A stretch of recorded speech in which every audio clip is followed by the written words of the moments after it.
Ich mache den Job schon relativ lange und kann auf fast 25 Jahre Mordkommission und Todesermittlungen zurückblicken.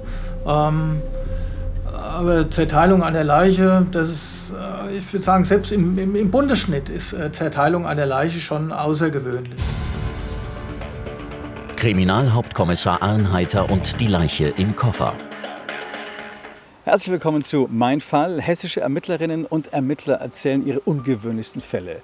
So auch Ulrich Arnheiter vom Polizeipräsidium Südosten in Offenbach. Auch er hat so eine Geschichte. Es ist ein Mord, wie er nicht allzu häufig vorkommt in Deutschland, sagt er selbst. Am Ende findet er eine Leiche in 2 Koffern an 2 Standorten in einem Wald. Und wer der oder die Täterin ist, das glaubt er auch zu wissen. Der Fall um die 34-jährige Frau, wir nennen sie Sandra T., beginnt im September 2011 mit einem Anruf bei der Polizei. Wir hatten eine Vermisstenanzeige der Schwester der Geschädigten, die in sehr enger Verbindung stand mit ihrer Schwester, also täglicher Kontaktaustausch. Und die hat damals der Polizeistation mitgeteilt, ihre Schwester würde sich nicht mehr melden. Das wäre sehr unüblich. Die Polizisten nehmen die Sache sofort ernst, denn es gibt Hinweise darauf, dass Sandra T.'s Ex-Freund ihr etwas angetan haben könnte. Es stand der Verdacht im Raum, dass die Geschädigte möglicherweise durch den Tatverdächtigen im Vorfeld vergewaltigt wurde. Und aus dieser Vergewaltigung, die mehrere Tage zurücklag, ergab sich dann immer wieder Kontakt zwischen Opfer und Täter. Und dieser Kontakt war den Angehörigen der Geschädigten doch sehr suspekt. Und man hatte die Befürchtung, dass der Täter ihr möglicherweise was antun würde, auch wegen diesem Vergewaltigungsvorwurf. Deswegen fahren Beamte gemeinsam mit der Schwester noch am gleichen Abend zur Wohnung von Sandra T. nach Neu-Isenburg und lassen sich von einem Schlüsseldienst die Tür öffnen. Sandra T. ist nicht da. Am nächsten Morgen fährt Ulrich Arnheiter wieder zu ihrer Wohnung. Sie war nicht aufgeräumt, aber sie war auch nicht, hat keinen Hinweis geliefert auf ein Kampfgeschehen oder auf ein dynamisches Geschehen. War ganz normal, Kaffeetasse in der Spüle, alles benutzt, kein Problem. Trotzdem schreiben die Beamten den 33-jährigen Ex-Freund zur Fahndung aus. Und tatsächlich, kurz darauf sieht ein Streifenwagen Michael P. in seinem Auto in der Nähe seines Wohnortes in Südhessen. Die Polizisten halten ihn an, konfrontieren ihn mit den Vorwürfen und überprüfen sein Auto. Er hat dann auch in seinem Fahrzeug Nachschau gehalten und bei dieser Nachschau haben sich einfach verdächtige Gegenstände finden lassen. Verdächtige Gegenstände in dem Fall waren beispielsweise Spaten mit frischen Erdanhaftungen, große Koffer und auch Kleidungsstücke, die rote Farbe aufwiesen. Und diese rote Farbe hätte sehr gut Blut sein können. Und mit diesen Auffindesituationen ist er nach Oberramstadt in die Polizeidienststelle gebracht worden. Das war für uns dann doch zumindest mal ein Hinweis darauf, dass etwas Schlimmeres passiert sein könnte. Ja? Nichtsdestotrotz waren wir immer noch voller Hoffnung, dass wir die Geschädigte irgendwo finden. Ja? In der hilflosen Lage oder wie auch immer. In Oberramstadt redet Kriminalhauptkommissar Ulrich Arnheiter zum ersten Mal mit Michael P. Er schien mir sehr bedrückt. Wir haben ihm gesagt, dass wir aus Offenbach kommen und dass unser Hauptziel jetzt ist, zu gucken, wo wir die Geschädigte finden, das Opfer finden. Mit dieser, ich sag mal, schon emotionalen Argumentation und dem seelischen Schmerz, den er nach außen verkörpert hat durch Mimik und Gestik, ja, ist bei ihm einfach der Damm gebrochen. Ja. Er hat geweint, er hat geschluchzt und hat uns dann gesagt, dass er uns zeigen wird, wo die Geschädigte ist. Ja. Und uns war dann klar, dass wir wahrscheinlich keinen Rettungswagen mehr brauchen. Sie fahren los. Der Tatverdächtige dirigiert den Beamten den Weg. Auf dem Weg zum Ort, den er uns zeigen wollte, hat er dann erstmalig gesagt, dass er uns zu 2 Orten führen muss. Ja, das habe ich im ersten Moment erst gar nicht verstanden. Was meint er damit, zu 2 Orten? Ja, sie wäre an 2 Orten, das war dann seine Aussage. Das erste Ziel: ein Waldgebiet bei Ober-Ramstadt. In den Plastiktüten haben wir dann letztendlich die Beine gefunden. Also er hatte die Beine vom Körper abgetrennt und hatte sie in Plastiktüten an dieser Stelle vergraben. Den Rest der Leiche finden die Beamten in der Nähe von Großumstadt. Die Ermittler nehmen Michael P. mit aufs Präsidium nach Offenbach. Dort bekommt er einen Anwalt zur Seite gestellt. Auch der rät ihm zu gestehen. Michael P. gesteht zwar die Bluttat, bestreitet aber die Vergewaltigung. Er kommt in Haft. Die Wohnung von Sandra T. wird erneut untersucht. Diesmal von Spezialisten des Landeskriminalamtes. Mit chemischen Hilfsmitteln machen sie sichtbar, dass die Wohnung zwar oberflächlich sauber aussieht, aber voller Blutspuren ist. Vor allem im Badezimmer. Im Mai 2012 beginnt der Prozess vor dem Darmstädter Landgericht. Im Juni fällt das Urteil. Lebenslang für den Mord an Sandra T. Die Leiche eines verwesten Babys wird in einem Wald entdeckt. Kriminalhauptkommissarin Valeska Waldo muss die Mutter finden. Was sie dabei erfährt, ist ausgesprochen schrecklich. Die Mutter des toten Babys beschäftigt noch heute die Behörden.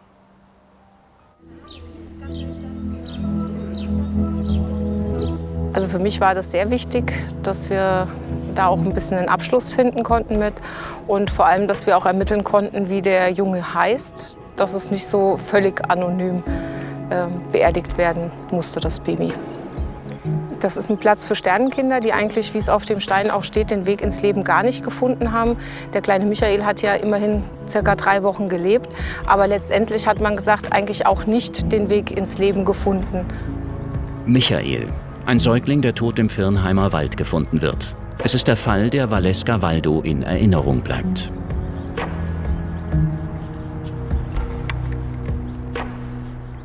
Mein Name ist Valeska Waldo, ich bin 45 Jahre alt, Kriminalhauptkommissarin und bei der Polizeidirektion Bergstraße für den polizeilichen Staatsschutz zuständig. Kriminalhauptkommissarin Valeska Waldo und der tote Säugling in der Wickeltasche.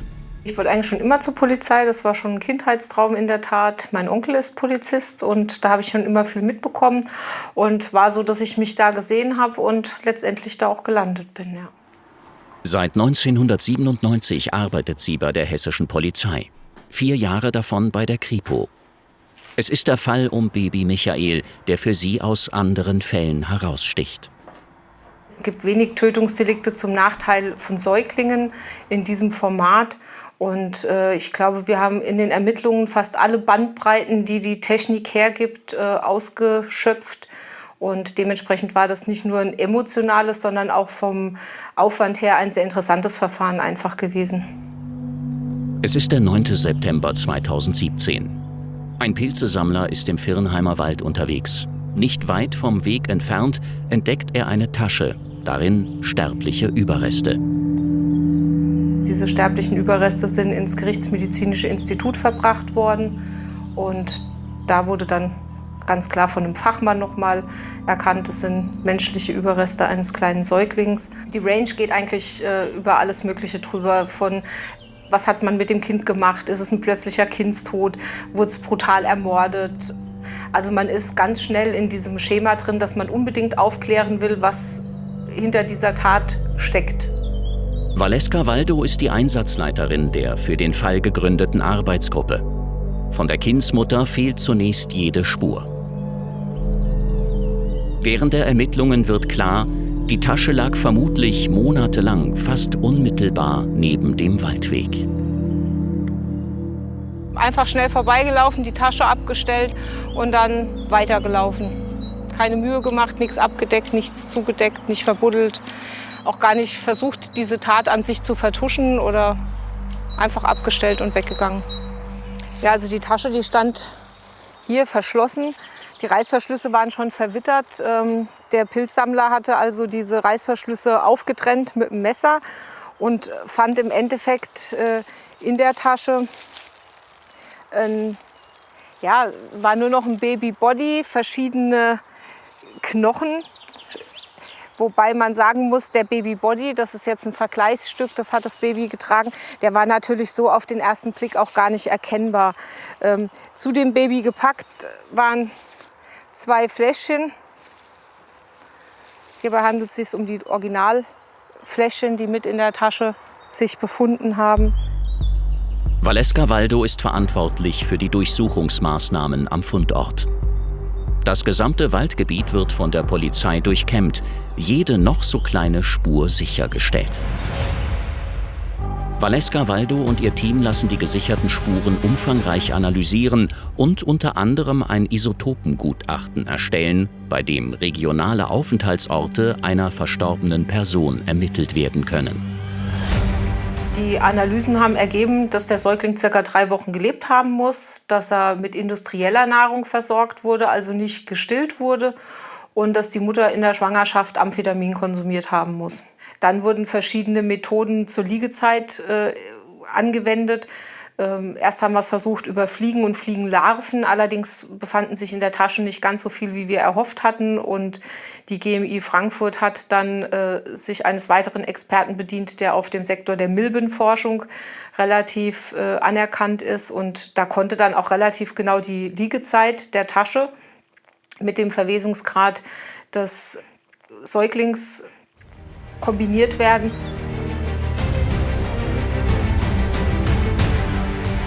Parallel zur Fahndung der Heppenheimer Polizei nach der Kindsmutter von Baby Michael ermittelt die Polizei in Mannheim auch in einem Fall zu einem toten Säugling, der dort in einem Weiher gefunden wurde. Hierzu sind Anrufe in einem Krankenhaus eingegangen, wonach jemand sein Enkelkind gesucht hat und auch den Namen genannt hat und gesagt hat, die muss irgendwo einen Jungen geboren haben, aber wir wissen nicht, wo das Kind abgeblieben ist. Valeska Waldo fordert die im Telefonat benannte Frau zu einem DNA-Test auf. Und tatsächlich, sie ist die gesuchte Mutter des toten Säuglings aus dem Virnheimer Wald. Michael, so hat die 31-Jährige ihn selbst genannt, hat sie in einer Ludwigshafener Klinik zur Welt gebracht. Es sind 2 der wenigen Fotos des kleinen Jungen, aufgenommen kurz nach seiner Entbindung. Valeska Waldo vernimmt die Verdächtige. Sie hofft so endlich mehr zu den Todesumständen zu erfahren. Es war für uns sehr unbefriedigend. Wir hatten gehofft, dass sie viel mehr mitwirkt, aber sie war eigentlich fast desinteressiert, teilnahmslos. Also das waren alles so erschreckende Momente für einen und das ist auch, was einen heute noch beschäftigt, dass der Fall für mich auch nie richtig abgeschlossen ist, weil wir einfach heute noch nicht wissen, was ist überhaupt konkret mit diesem kleinen Jungen passiert. In den Ermittlungen wird deutlich, die Kindsmutter hat eine schwere schizophrene Psychose. Nach der Entbindung lebt sie mit dem Baby für kurze Zeit bei einem Bekannten. Die Zustände dort sind katastrophal. Und am 20.04. ist sie bei einem anderen Bekannten, der auch schizophren ist, untergekommen. Und da hatte sie aber schon keinen Säugling mehr. Dieser Bekannte wusste nichts von einem Säugling, auch nichts von einer Schwangerschaft.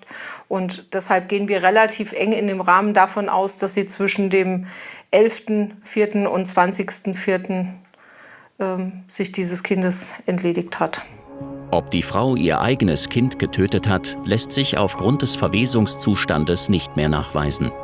Das Gericht verurteilt sie später aufgrund einer Vernachlässigung mit Todesfolge.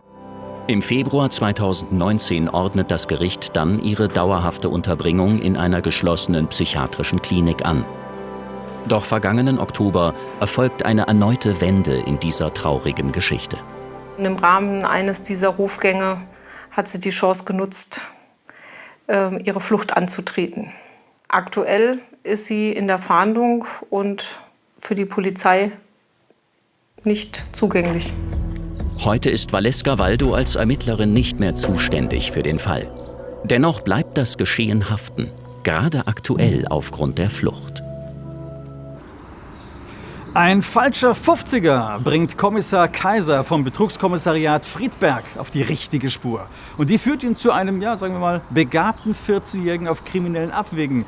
Der hatte nämlich Falschgeld bestellt und auch noch andere krumme Sachen am Laufen. Den Fall, den ich hier in Friedberg beim Betrugskommissariat erlebt habe, mit einem 50-Euro-Schein, fand ich deshalb besonders, weil es eine Bestellung war von einem 50-Euro-Schein, den wir aber, bevor er zugestellt worden konnte, feststellen konnten und auch hier den Täter, der erst 14 Jahre alt war, relativ schnell ermitteln konnten. Mein Name ist Ulrich Kaiser, ich bin Kriminaloberkommissar und bei der Polizei in Mittelhessen. Ich bin seit 21 Jahren bei der Polizei und mittlerweile für den Bereich der Internetprävention hier in Mittelhessen zuständig. Kriminaloberkommissar Ulrich Kaiser und der falsche Fuffi. Falschgeld- und Urkundenfälschung finde ich in der Tat sehr spannend. Dieses Überprüfen, die Feinheiten zu finden, ist eine Sache, die mir Spaß macht. Der Fall um den falschen 50-Euro-Schein beginnt im September 2018. Los ging das Ganze mit der Postsendung, die aus dem Ausland kam und dann im Bereich Köln-Frechen im Postzentrum angehalten wurde, dort durch den Zoll geöffnet wurde. Darin ein verdächtiger 50-Euro-Schein. Die Empfängeradresse auf dem Brief liegt in Ulrich Kaisers Zuständigkeitsbereich in Mittelhessen. Zum Prüfen von Geldscheinen gibt es quasi einen Dreisatz, nämlich fühlen, sehen, kippen. Fühlen, das sind taktile Merkmale, einfach erhabene Stellen auf dem Geldschein. Sehen, zum Beispiel das Durchsichtsfenster, wenn man den Schein hochhält, kann man durchschauen. Und kippen, dass zum Beispiel Farbveränderungen auf dem Schein sind. Genau das habe ich auch gemacht und auch ohne Hilfsmittel konnte ich diesen Schein relativ schnell als falsch identifizieren. Eine Blüte, die ein 14 Jahre alter Junge im Darknet bestellt hat. Wo ein falscher Schein ist, könnten noch mehr illegale Bestellungen aufgegeben worden sein. Ein kleiner Ort in der Wetterau, knapp 14.000 Einwohner. Hierhin führt Ulrich Kaiser die Adresse des Briefumschlags. Der 40-Jährige kommt inklusive Durchsuchungsbeschluss der Staatsanwaltschaft.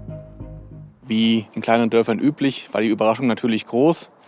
Dort konnten wir zunächst nicht den Beschuldigten selbst antreffen, sondern seine Großeltern und auch seine Mutter, bei der er lebt, die natürlich entsprechend entsetzt waren. Im Zimmer des 14-Jährigen stellt er mehrere Datenträger als Beweismittel sicher und er findet andere zunächst sehr verdächtige Gegenstände. Zum Beispiel lag da eine Gott sei Dank nicht mehr funktionstüchtige Softwarewaffe. Natürlich geht man dann entsprechend vorsichtiger vor, wenn eine Waffe quasi offen auf dem Schreibtisch liegt und das bei einem 14-Jährigen. In den Schubladen waren Päckchen mit weißem Pulver, auch Feinwaage, solche Geschichten, was eigentlich typisch ist für einen Drogendealer, will ich mal sagen. Aber in diesem Fall war eben keine Drogen in dem Päckchen, sondern nur Zucker. Ich persönlich gehe davon aus, dass er vielleicht einfach nur ein bisschen angeben wollte vor seinen Kumpels. Die Auswertung der Datenträger ist zeitaufwendig und wird mit einer besonderen Software durchgeführt. Fälle wie diesen übernimmt eine spezielle Staatsanwaltschaft in Frankfurt, die ZIT, Zentralstelle zur Bekämpfung der Internetkriminalität. Auf solche Seiten im Darknet gelangt niemand zufällig, erklärt Julia Busweiler. Auch der 14-Jährige hat die Shops direkt angesurft. Es ist wichtig, dass man seine Kinder nicht mit dem Thema Internet oder Darknet alleine lässt, sondern dass man sie ein Stück weit begleitet, auch wenn man selbst vielleicht nicht so firm darin ist, die neuen Medien zu bedienen, aber dass man sich einfach dafür interessiert und fragt, was guckst du dir denn da an? Welche Seiten besuchst du denn? Was ist das denn? Erklär mir das mal. Wenn man einen falschen 50-Euro-Schein beispielsweise bestellt, dann begeht man ein Verbrechen und dessen sollte man sich bewusst sein. Verbrechen unterscheiden sich von Vergehen dahingehend, dass sie mit mindestens einem Jahr Freiheitsstrafe bedroht sind. Und insofern ist das kein Kavaliersdelikt. Der 14-Jährige muss sich letztendlich vor Gericht verantworten. Aus Jugendschutzgründen darf Ulrich Kaiser darüber allerdings nicht sprechen. Stellen Sie sich vor, wir hätten den nicht so frühzeitig gefunden, diesen jungen Mann, und er hätte vielleicht weitere Straftaten begangen, wäre es wahrscheinlich schwieriger gewesen, ihm hier Einhalt zu gebieten und zu sagen, hier ist Schluss, und diesen Denkzettel quasi zu verpassen, der hoffentlich auch so als Denkzettel ankam. Der Fall um den falschen 50-Euro-Schein. Für Kriminaloberkommissar Ulrich Kaiser ein Fall, der manch anderen großen Einsatz in den Schatten stellt. In unserem nächsten Fall wäre fast das perfekte Verbrechen gelungen. Die Polizei war so ahnungslos, dass sie sogar den Täter als Zeugen geladen hatte. Der machte nach der Vernehmung allerdings einen folgenschweren Fehler, sodass Ermittler Harald Darb endlich eine Spur hatte.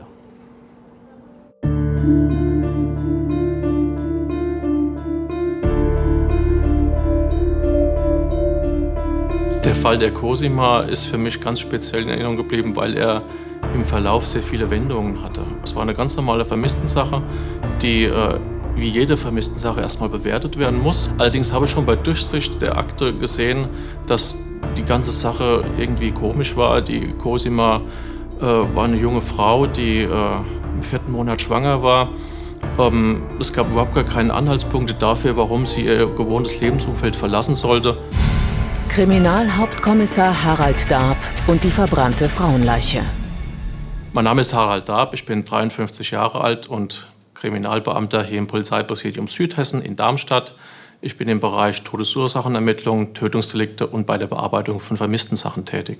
Interessanterweise habe ich tatsächlich schon als Jugendlicher gedacht, ich will zur Polizei und habe, das war damals noch möglich, mit 16 dann auch bei der Polizei angefangen. Ich habe tatsächlich in meinem ganzen Leben nur eine Bewerbung geschrieben zur Polizei. Da bin ich genommen worden und seitdem bin ich bei der Polizei. Seit über 30 Jahren arbeitet Harald Darb inzwischen bei der Polizei, 14 davon bei der Kripo. Fälle wie der von Cosima landen pro Jahr gut 400 Stück in der Vermisstenstelle. Im Fall der 34-jährigen Darmstädterin wird Harald Darbs Intuition ihm im Mai 2009 noch recht geben. Bereits einen Tag nachdem er die Anzeige erhält, begibt er sich zur Wohnung der Vermissten in der Darmstädter Innenstadt. Da konnte man sehen, dass sie Zukunftspläne hatte. Sie hat auf ihrem Tisch einen Zettel gehabt, wo sie quasi Namenssuche für ihr noch ungeborenes Kind betrieben hat. Das war eine unauffällige Wohnung von der jungen Frau, die aber trotzdem mir das Gefühl gegeben hat, ich habe das auch direkt vor Ort zu einem Kollegen gesagt, ich glaube, wir haben es hier mit einem Kapitalverbrechen zu tun. Das war ja, anders als sonst. In der Wohnung hat sich für mich ein ganz normales Bild geboten. Es war die Wohnung von einer jungen Frau, die aufgeräumt war, die unauffällig war. Es gab keine Hinweise auf einen Kampf oder auf irgendeine Straftat, die möglicherweise stattgefunden hat. Es lag auch ein Zettel auf dem Tisch mit einer Telefonnummer von einem Frank. Für den Kriminalhauptkommissar ist der zunächst nur ein wichtiger Zeuge, der letzte Kontakt der Vermissten. Bei dieser ersten Vernehmung war er unauffällig. Er wirkte für mich authentisch, eher einfach gestrickt. Er hat direkte Angaben gemacht, er hat eine plausible Geschichte erzählt, er hat sich mit der Cosima getroffen. Man hat über dieses und jenes belanglose Dinge gesprochen und gegen 21:30 Uhr an diesem besagten vergangenen Mittwoch habe sie dann den Wunsch geäußert, sie wolle noch nach Darmstadt in eine Lokalität und er habe sie dann gegen 21:30 Uhr dort abgesetzt und das wäre auch zugleich der letzte Kontakt gewesen. Es hört sich das falsch an im Ergebnis, aber er wirkte sympathisch sogar. Michael ist Cosimas jüngerer Bruder. Bereits kurz nach ihrem Verschwinden hat er engen Kontakt zu Ermittler Harald Darb. Ich war einfach verzweifelt, weil ich eine sehr enge Verbindung auch zu meiner Schwester hatte, also die engste Verbindung in der Familie. Und ich verzweifelt war, dass ich meine Schwester finden wollte, dass ich wissen wollte, was ist denn passiert. Am Abend vor dem Verschwinden seiner Schwester telefoniert er noch mit ihr. Und dann wusste ich das aber auch. Wo bist du? Und sagt sie, auch beim guten Freund in Großbeberau. Und ja, und dann habe ich gesagt, und was machst du? Weil sie ja da auch schwanger war. Habe ich mich immer wieder regelmäßig erkundigt. Und dann sagt sie, ach, sie geht dann, lässt sich dann nach Hause fahren danach. Und war ganz fröhlich. Durch seine Vermisstenanzeige lernen er und der Ermittler sich kennen. Als wir dann die erste Unterhaltung ist zu mir morgens, ganz früh morgens nach Hause geführt haben, war ich zunächst einmal erleichtert, dass jemand da ist, der mir hilft, nach meiner Schwester zu suchen. Auch am nächsten Tag, einem Feiertag, sucht Ermittler Harald Darb weiter nach Hinweisen auf den Verbleib der jungen Frau. Gegen 16 Uhr ging dann der Hinweis, dass ein Spaziergängerpärchen in Babenhausen in einem Abbruchhaus eine leblose, noch schwelende, verbrannte Leiche gefunden hat. Ich habe nach dieser Meldung unmittelbar gedacht, das ist die Cosima. Er setzt sich sofort in sein Auto, fährt in das 30 Kilometer entfernte Babenhausen in Südhessen. Ortsausgang nahe der bayerischen Landesgrenze. Hier sind nicht viele Personen unterwegs. Auf einer heutigen Brachfläche wird damals die Leiche gefunden. Hier kann man ja noch sehen, dass hier Gebäude waren zum damaligen Zeitpunkt. So Abbruchgebäude und hier auch dieser Bereich, wo der Ablageörtlichkeit war. Das ist alles weg. Mittlerweile ist alles Wiese. Also es war unklar, ist das jetzt Tatort, ist es nur Ablageort? Wie ist diese Örtlichkeit tatsächlich zu bewerten? Wir haben umfangreiche Spurensicherungsmaßnahmen eingeleitet, haben die Rechtsmedizin aus Frankfurt vor Ort bestellt, um eine erste Bewertung durchzuführen. Und die Absuche in diesem Bereich hat ergeben, dass ein erster Ablageort der Leiche wohl etwa 50 Meter entfernt war. Hier ist eingezeichnet der erste Ablageort von der Leiche. Und das, was hier rot markiert ist, sind die Schleifspuren, die wir dann in dem unwegsamen Gelände in dem Gras feststellen konnten, wo sie entlang gezogen wurde, bis zum endgültigen Ablageort und dem Ort, wo auch das Feuer gelegt wurde. Harald Dahbs Bauchgefühl bestätigt sich durch das Obduktionsergebnis der Rechtsmedizin. Die Tote ist die vermisste 34-jährige Cosima aus Darmstadt. Und zwar hatte Cosima eine Schiene im Bereich des linken Unterschenkels, die sie nach einem Unfall bekommen hatte. Das war schon das erste Individualkennzeichen und wir wussten ja auch, dass sie im 4. Monat schwanger war. Das hat sich leider auch so bei der Obduktion bestätigt. Wir haben unmittelbar nach Beendigung der gerichtlichen Leichenöffnung in Frankfurt die Wohnung von dem letzten Kontakt, von dem Frank, angefahren, um ihn nochmal zu konfrontieren und auch ihn nochmal intensiver zu vernehmen. Dort hat er die Tür geöffnet und hat unmittelbar zu den Kollegen gesagt, Gelli, hab die Cosima gefunden. Der Ermittler nimmt den Tatverdächtigen fest und lässt seine Wohnung von der Spurensicherung untersuchen. Also sie war unauffällig, sie war sauber geputzt, auffallend geputzt. Deswegen haben wir chemische Mittel eingesetzt, das geeignet ist, um unsichtbare Blutspuren sichtbar zu machen. Und es war daraufhin auch möglich, umfangreiche Wisch- und Blutspuren auf dem Fliesenboden sichtbar zu machen. Die Durchsuchung an seinem Arbeitsplatz hat in gewisser Weise den Durchbruch gebracht, weil wir in seinem Spind an der Arbeitsstelle 2 Quittungen finden konnten. Das war zum einen ein Kaufbeleg über den Einkauf von 2 Benzinkanistern und eine Tankquittung über einen Betrag von knapp über 20 € von dem Vortag des Auffindens der Leiche. Auch die Überwachungskamera der Tankstelle filmt den Tatverdächtigen bei seiner Tatvorbereitung. Harald Dahb konfrontiert ihn daraufhin mit seinen Ermittlungsergebnissen. Und zwar hat er dann gesagt, ja, die Cosima hat mir immer wieder gesagt, dass sie schwanger wäre und dass das Kind von mir sei. Sie hat mir Ultraschallbilder gezeigt und hat das als der kleine Frankie bezeichnet, obwohl es vom zeitlichen Ablauf her unmöglich war, dass ich der Vater bin, weil wir hatten sexuellen Kontakt, ja, aber das war länger her als 4 Monate. Und da hat er dann gesagt, dass es ihn quasi erdrückt hat, wie sie in seine heile Welt eindringt und ihm ein Kind aufzwängen möchte, das sein komplettes Leben verändern würde. Er wollte das alles nicht und da wären ihm einfach die Sicherungen durchgeflogen. Der Täter schildert, dass er Cosima mit solch einer Eisenstange von hinten erschlagen habe. Er hat gesagt, dass er bei seiner ersten Zeugenbefragung, die bei mir stattgefunden hat, das Gefühl hatte, dass ich ihm nicht glaube. Irgendwie habe ich ihm anscheinend dieses Gefühl vermittelt. Und er hat Panik gehabt, dass die Leiche gefunden wird und hat dann gedacht, ich muss sie komplett vernichten, sie muss weg und hat dann dieses Benzin gekauft. Dadurch, dass er die Nerven verloren hat, wie er auch selbst gesagt hat, und die Leiche nochmal verbracht hat und das Feuer gelegt hat, hat er eigentlich erst darauf aufmerksam gemacht, weil an dieser Stelle wäre möglicherweise über Monate wäre sie nicht gefunden worden. Cosimas Bruder und Ermittler Harald Dahb halten bis heute losen Kontakt zueinander. Der Fall schürt eine besondere Verbindung zwischen den beiden. Es ist vielleicht auch dadurch zu erkennen, dass ich, nachdem alles abgeschlossen war im Prinzip, also von polizeilicher Seite, die Ermittlungstätigkeiten, dass ich sogar zur Beisetzung von deiner Schwester privat gekommen bin. Ich hatte einfach das Bedürfnis dazu. Ja, er hat meine Schwester gefunden. Ja, meine Schwester lebt nicht mehr und die Umstände sind grausam. Aber ich bin ihm immer noch wahnsinnig dankbar, dass er mir geholfen hat, meine Schwester zu finden.